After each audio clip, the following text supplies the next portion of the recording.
Concluindo a discussão sobre chamadas de procedimentos remotos, nesse vídeo a gente discute o que pode acontecer de errado durante uma chamada e como que clientes e servidores podem se adaptar para lidar com esses problemas. O material sobre tolerância a falhas em chamadas de procedimentos remotos está na seção 8.3 do livro do Van Steen e Tannenbaum, de Sistemas Distribuídos, mas a gente está tratando dele junto com o material do capítulo 4, que apresentou chamadas de procedimentos.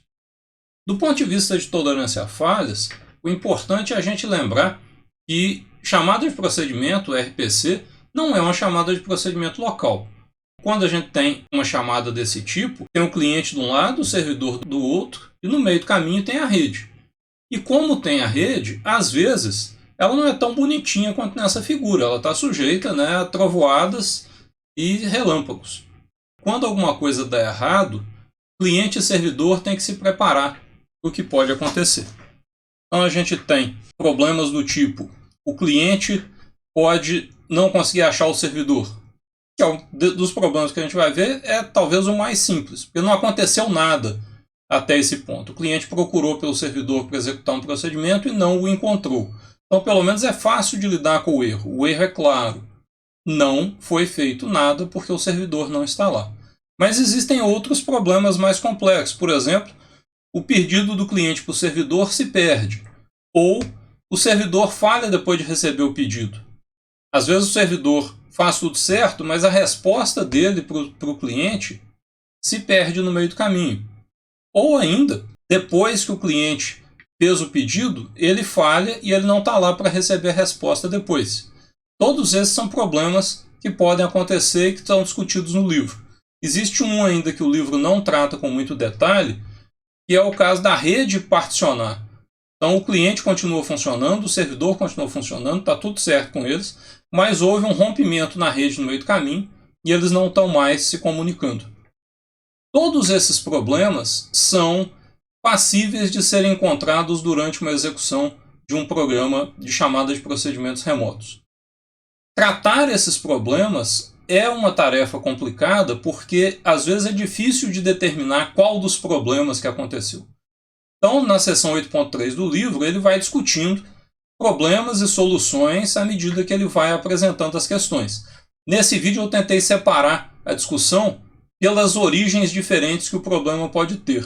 Mas, às vezes, origens diferentes podem acabar precisando de soluções semelhantes para serem resolvidas. Então, a primeira coisa que a gente tem que considerar é que as mensagens se perdem. Então, sem considerar ainda chamada de procedimento remoto em particular, dando uma relembrada de redes ou uma introdução rápida a redes para quem ainda não viu. Se a gente tem duas máquinas querendo conversar A e B, e A quer enviar uma mensagem para B, e a gente espera que B envie uma confirmação depois para A, para dizer que recebeu aquela mensagem e fez alguma coisa, esse é o comportamento se tudo dá certo. Mas do ponto de vista de A, ele pode mandar a mensagem e nunca recebeu uma resposta. E aí a gente tem que determinar o que foi que aconteceu. Bom, pode ter sido B que falhou, e a gente vai ver esse caso mais tarde. Pode ter sido a rede que particionou. A gente também vai falar desse caso. Mas o primeiro caso que a gente quer focar é na perda de mensagens. Então, o A mandou uma mensagem e não recebeu uma resposta. Bom, pode ter acontecido que a mensagem de A para B não foi recebida. Aquela mensagem se perdeu e por isso A nunca recebeu a confirmação de B, porque B ainda está esperando a primeira mensagem.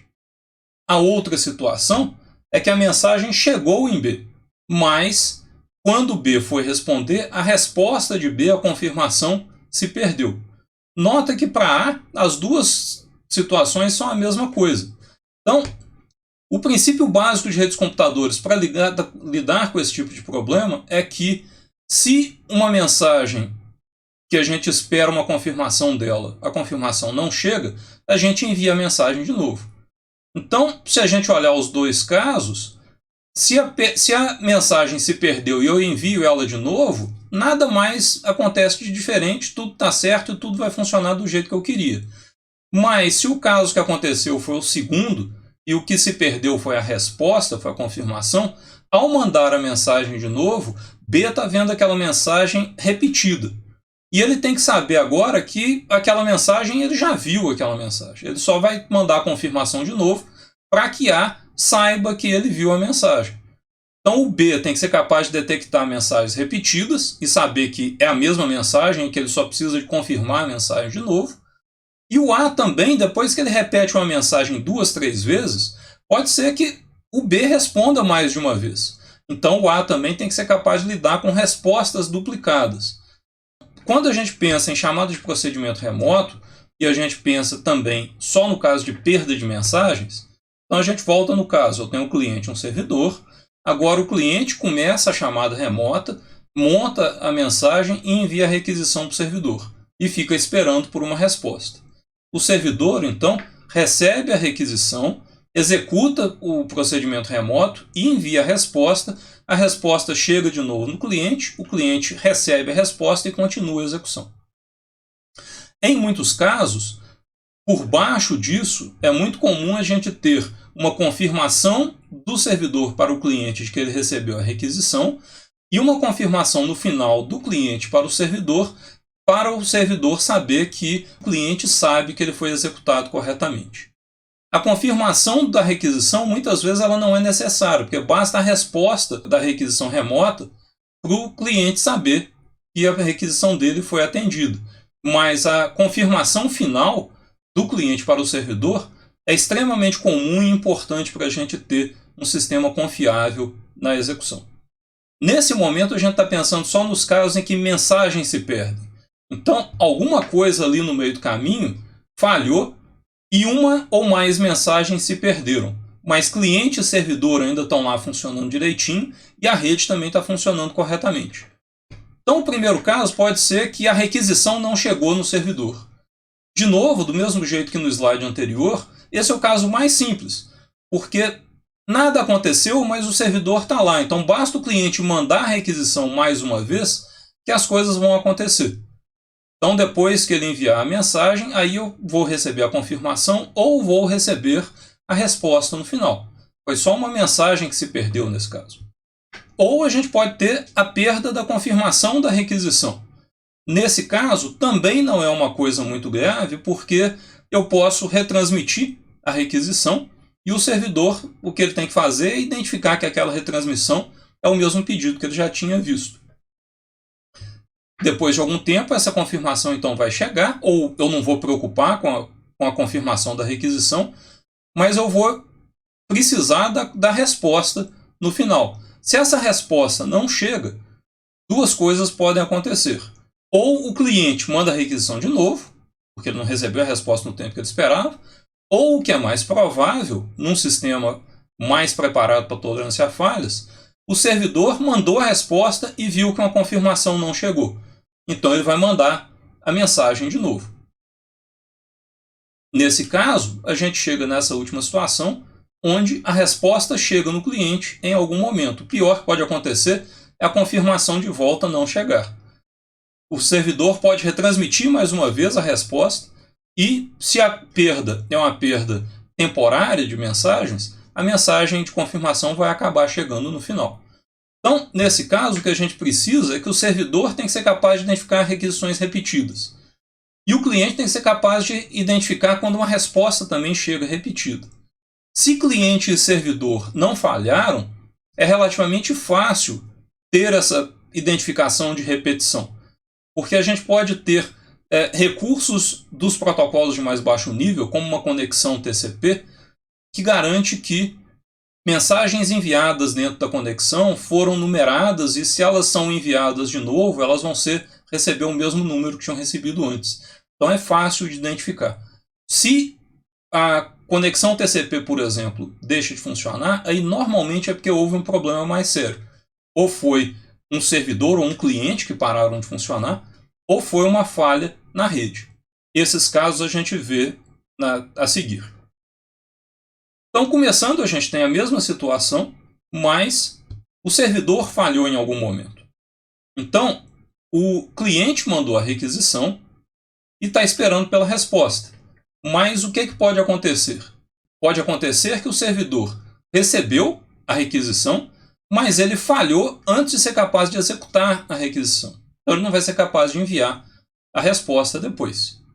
Num outro caso, ele pode ter recebido a requisição, executado, mas falhou antes de conseguir mandar a resposta.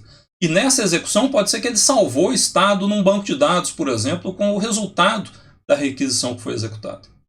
Então, esses dois casos são diferentes, porque apesar do cliente, em nenhum dos dois casos, ele ter recebido a resposta, no primeiro nada foi feito e no segundo a requisição que o cliente pediu foi realizada e gerou um resultado estável no armazenamento de um banco de dados, por exemplo. Para isso, a gente tem que saber que o servidor tem que manter um registro dos pedidos que ele recebeu, que ele executou e que ele conseguiu responder para o cliente. Isso tem que ser feito num armazenamento estável, ou num banco de dados, num sistema de log que vai ser salvo num disco confiável, onde ele sabe que se ele falhar, na hora que ele rebootar, ele vai ser capaz de verificar o que foi salvo nesse registro para ver, esses pedidos aqui eu já recebi, já processei e já mandei de volta para o cliente. Esses pedidos aqui eu já recebi, já processei, tenho uma resposta para eles, mas o cliente não confirmou que ele recebeu. Então eu vou mandar uma mensagem para o cliente para dizer que aquele pedido está lá, pronto para ele poder usar. E por último, pode ter aqueles que eu recebi esse pedido do cliente, mas eu nem cheguei a processar. Eu falhei no meio. Então nesse caso pode ser que eu queira perguntar para o cliente de novo, falar, olha, você ainda quer que eu faça aquela requisição? Tem várias formas do servidor lidar com isso, mas essas são algumas das formas possíveis. E do ponto de vista do cliente, o cliente tem que ser capaz de identificar as gerações do servidor. Se ele está conversando com o servidor e de repente ele não teve uma resposta, e depois ele conversa com o servidor de novo, e o servidor fala que ele não é mais aquele servidor de antes, ele é a geração N+1, eu tenho que saber que alguma coisa que eu estava esperando da geração N daquele servidor pode ter ficado no meio do caminho. Então eu tenho que manter um controle de quando eu faço uma requisição, com que geração do servidor que eu estava conversando para ser capaz de saber em que ponto que as coisas falharam. Do outro lado, o cliente também pode falhar. Então agora a gente tem uma situação diferente. O cliente mandou uma requisição para o servidor foi capaz de executar, ou estava no meio da execução, quando o cliente falhou, e no final das contas ele vai terminar e vai mandar uma resposta, mas aquele cliente pode não estar mais lá. Nesse caso, a gente tem um caso que a gente chama de requisições órfãs, porque o servidor está executando uma requisição que potencialmente o cliente não está mais interessado nela porque ele morreu. Isso também acontece às vezes em aplicações web, quando uma requisição demora muito e às vezes o cliente aperta o botão de recarregar a página. O que isso gera? Gera uma nova requisição para o servidor e agora eu tenho uma requisição anterior e uma nova que eu tenho que processar. E eu posso gastar tempo no servidor para processar a requisição órfã que não precisa mais. Então muitas vezes servidores têm recursos para identificar esse caso e interromper a execução caso o cliente não esteja mais interessado naquela requisição. Mas muitas vezes o servidor não sabe o que está acontecendo e ele vai terminar a execução e tentar contactar o cliente. Então, nesse caso, o que pode acontecer? A gente normalmente tem essa situação, o cliente iniciou a requisição e falhou antes de poder ver a resposta. Então ele nunca vai confirmar, por exemplo, para mandar um ACK para o servidor. Um caso extremo, que é mais incomum da gente tratar, é que o servidor respondeu, o cliente chegou a confirmar que ele viu a resposta, mas falhou antes de fazer qualquer outra coisa. Por exemplo, colocar uma mensagem para o cliente de que aquilo aconteceu. Então, eu tenho que saber lidar com essas situações. Por quê? Porque o cliente, às vezes, ele pode ser capaz de rebootar e reconhecer que ele estava com um pedido pendente no servidor. E se o cliente ver que eles têm um pedido pendente, quer dizer, ele foi capaz de registrar os pedidos que estavam pendentes à medida que eles iam sendo feitos, e na hora que ele morreu tinha algum pedido que não foi marcado como completado, na hora que ele volta ele pode mandar aquele pedido de novo. E o servidor vai então ter que ser capaz de guardar para identificar que aquele pedido já foi executado e eu só vou mandar a resposta de novo. Quando isso acontece, normalmente também é importante que o cliente registre a geração dele. Então eu estava na geração N, fiz um pedido para o servidor, e falei, esse é um pedido do cliente na geração N. Quando eu volto, e o servidor volta e vê que tem alguma coisa pendente, ele pode virar para o servidor e falar, olha, eu sou a geração N mais 1, mas na geração N eu tinha te pedido isso aqui e não recebi a resposta. Qual é a resposta disso? Porque agora, qualquer pedido que eu venha fazer, eu vou fazer o pedido dizendo, eu sou o cliente na geração N mais 1 e eu quero que isso seja feito. Então o servidor também vai ser capaz de diferenciar pedidos que foram da geração anterior com pedidos que são da geração atual. Então esse é como a gente normalmente lida com falhas de cliente. E o último tipo de falha, que o livro não trata dela muito nesse momento, é uma falha que a gente chama de falha de particionamento. Então nesse caso, o cliente está funcionando, o servidor está funcionando, mas a rede no meio deles parou de funcionar e às vezes não é fácil de cliente e servidor detectar que isso aconteceu. Várias situações podem acontecer que a gente vai verificar nesse caso. Nessa figura, o cliente mandou uma requisição para o servidor executou, mas quando o servidor foi mandar a resposta, a rede estava particionada. Então essa resposta não vai chegar para o cliente está lá esperando. Não adianta o servidor retransmitir aquela resposta, ou o cliente mandar pedidos de requisição de novo, porque a rede não vai permitir que a comunicação aconteça. Então isso é um problema.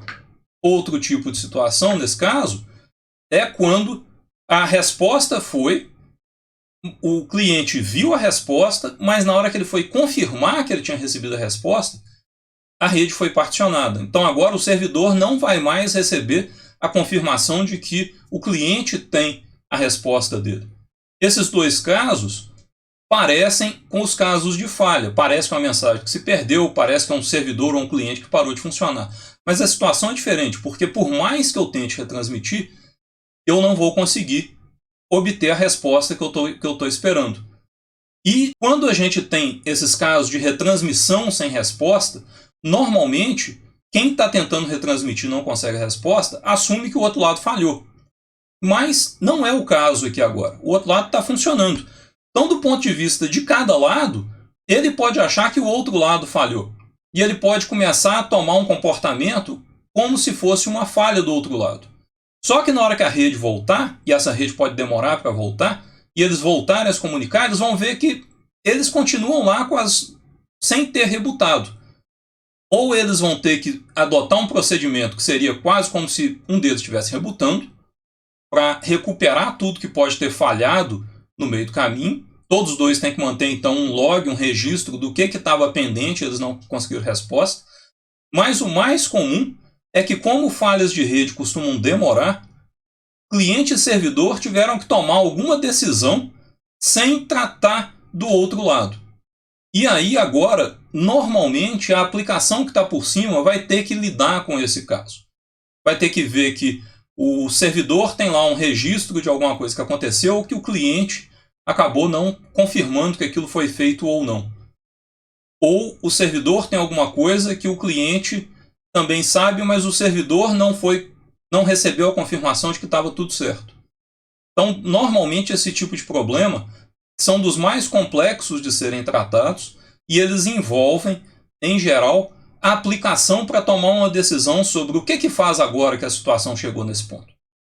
Então a gente vai ver mais para frente, na parte de tolerância a falhas, como que a gente pode lidar com esse tipo de situação. Por conta desses problemas todos, o que acontece na prática é que a gente gostaria que uma chamada de procedimento remoto funcionasse igual uma chamada de procedimento local, onde a gente garante, quando a gente chama uma chamada num programa local, que ela só vai ser executada uma vez e se o programa do cliente não falhar, vai ser executada exatamente uma vez. Só não vai ser executado se o meu programa parar de funcionar como um todo. Para RPC, a gente não consegue isso. A gente consegue ou um sistema que garante que a gente vai executar pelo menos uma vez, e normalmente um sistema desses ele faz o quê? Ele vai tentar várias vezes até que ele tenha garantia de que pelo menos uma executou. Mas, como ele tentou várias vezes, pode ser que o servidor não seja capaz de diferenciar todas elas.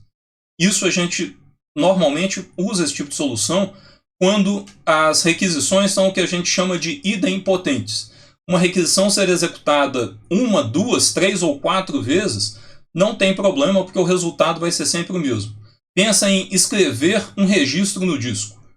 O registro que eu pedi para escrever vai ser sempre o mesmo. Então, se eu escrever 1, 2, 3, 4 vezes, não tem problema eu refazer aquele pedido várias vezes. O at least once é o mais difícil de garantir, de certa forma. Porque isso quer dizer que eu tenho que dar uma garantia no longo prazo de máquinas que vão ser rebootadas, redes que vão ser corrigidas para alguma coisa funcionar. Normalmente, a gente tem que colocar um limite nas execuções. E aí, muitos sistemas usam uma garantia at most once. Então eu vou tentar, vou retransmitir, às vezes, mas eu vou garantir que uma coisa não é executada mais do que uma vez. O jeito mais fácil de garantir at most once, eu só mando cada requisição de RPC uma vez. Se chegou do outro lado e executou, bem. Se deu alguma coisa de errado, eu não vou tentar de novo, porque senão pode dar errado e ser executado mais de uma vez. Você pode pensar que isso é simples de fazer. Basta que o servidor mantenha lá um contador, um registro de toda a requisição que ele já executou, para, se chegar aquela requisição de novo, ele vai saber olhar no histórico dele para dizer, não, essa requisição eu já executei, eu não vou executar de novo. Em muitos casos isso é possível, mas não é possível fazer essa garantia no caso mais genérico. Por quê? Porque aí eu teria que manter o controle de todo o histórico que um servidor já executou no passado. E esse histórico pode crescer infinitamente. E o servidor não vai ter como manter o registro de todas as execuções. Existem sistemas que reduzem isso fazendo um sistema que usa, por exemplo, uma conexão TCP por baixo. Então, eu estabeleço uma conexão TCP entre cliente e servidor e ela vai funcionar até que um dos lados falhe. Se não falhar, ela continua ali. Agora, se falhar, quando eu tentar executar depois, aquela conexão não é mais a mesma e cliente e servidor são capazes de ver que não estão mais conversando do mesmo jeito, que alguma coisa aconteceu antes, uma falha de rede, ou de um lado ou do outro. Então aí o servidor sabe que ele não precisa mais de manter o histórico do que tinha acontecido antes, porque agora é uma conexão nova que tá sendo usada.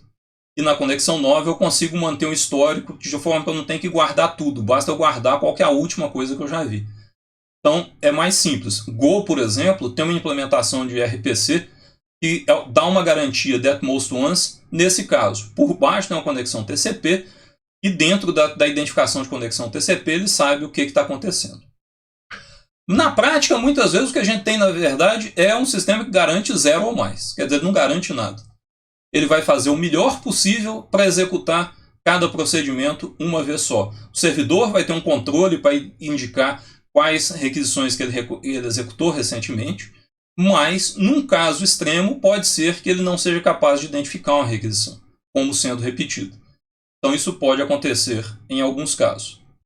Em geral, chamadas de procedimentos remotos estão sujeitas a esse tipo de problema. Eu não consigo garantir exatamente como eu garanto para uma chamada local que aquilo vai ser feito exatamente uma vez do ponto de vista de quem está chamando e de quem está executando.